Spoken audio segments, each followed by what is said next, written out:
Helms, plant manager at Immunodynamics.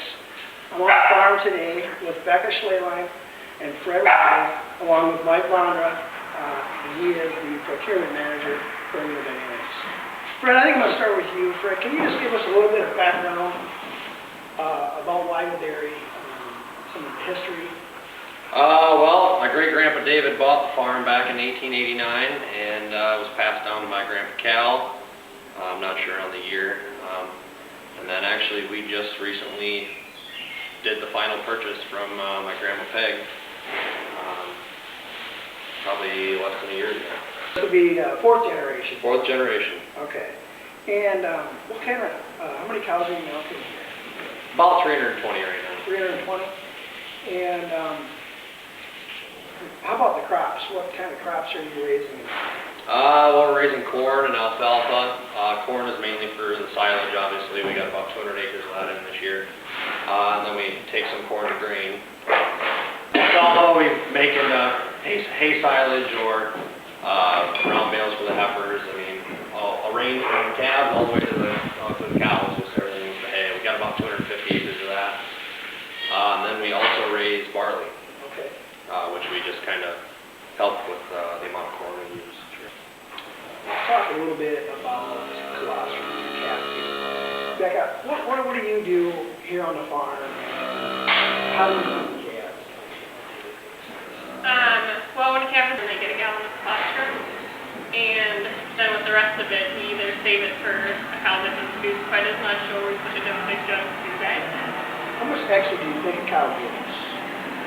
Depends on the cow. Yeah. Right? On average, what do you think? 4 or 5 gallons. So what you're saying is calves always best before you would ever consider selling Colostrum. Yes. Yeah. So why is that? It's just the best thing for the calves when they're born. They really don't have any immunity. So with a gallon of Colostrum, it kind of they can absorb it into their body, and then that gets them out to a good start.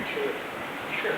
Mike, you want to talk a little bit about what it's like to come out and train a farmer on our standards and then what we do with it?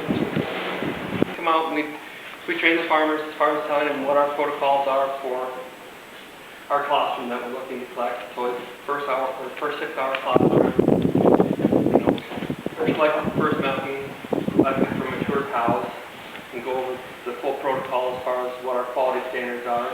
We have a tagging process which goes through and lists the farmer's name, the date that it was collected, and the cow that the colostrum was collected from, which gives us some traceability, so that way we can go back and tell the farmer, know exactly what kind of colostrum their cows are producing, because when we get into the cooling process and manufacturing, we take all the colostrum and it's all segregated by each individual farmer, and then all tested and then cooled with the rest of the colostrum once the testing is all done.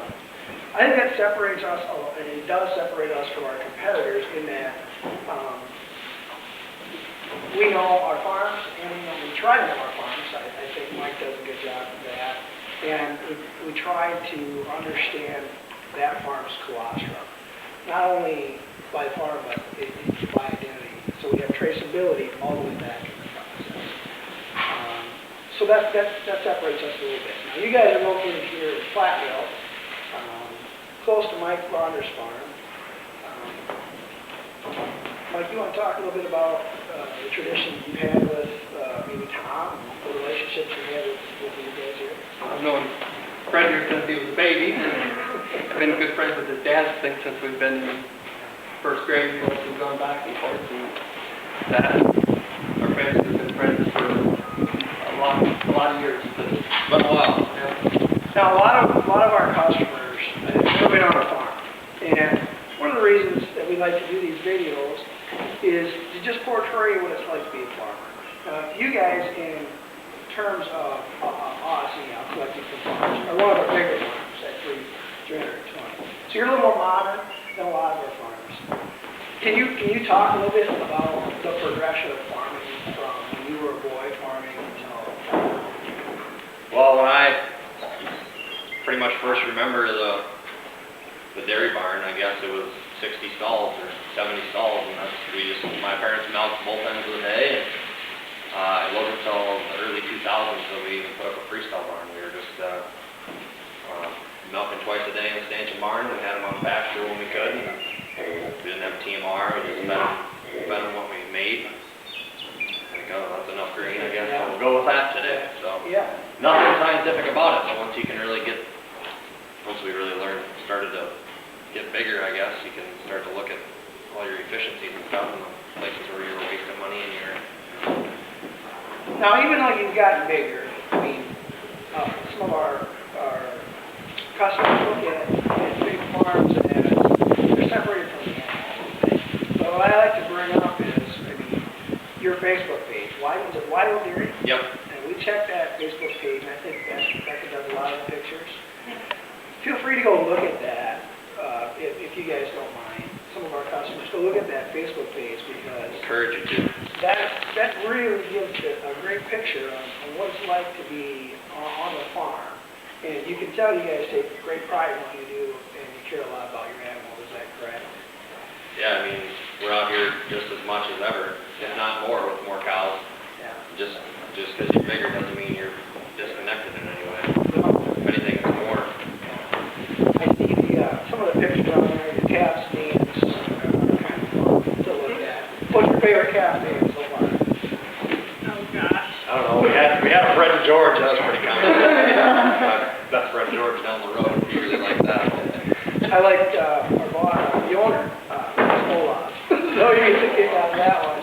He's So, cute guy. we just walked out and looked at a lot of your calves up there, and took some pictures of them. It really, you can really tell when you walk around the farm. You're just doing a fantastic job here, taking great pride in your work, and you do a great job collecting for us, so we appreciate that.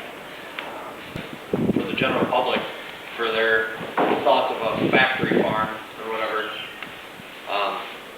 I kind of wish the term factory, in my opinion, I'd like my farm to be like a factory because a factory operates the same way every single day and everything goes the way it should. And that's kind of the way I'd like to have it with the cows for being the best care they could receive every single day.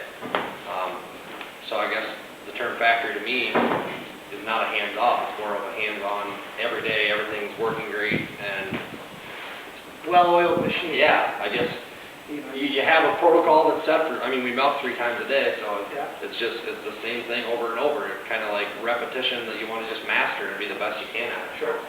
What's the most favorite part of that for you guys? For you guys? The day-to-day everything, it's just, you get up and you just go do what you love. Yeah. I don't know. Taking care of the animals. Yeah. How about you? I think my favorite part is still every time a calf is born. Yeah. Just the miracle of life is it never gets old. So Oh, yeah. You get to see that every day. just about. Just about every day. Then your second favorite part is picking the name. Yeah. Put it on your tag. I like that. Yeah, I like that a lot. So again, we appreciate that. We appreciate you guys collecting for us. We've got some great products that our customers really enjoy, and we can't do it without good people like yourselves. So thank you again.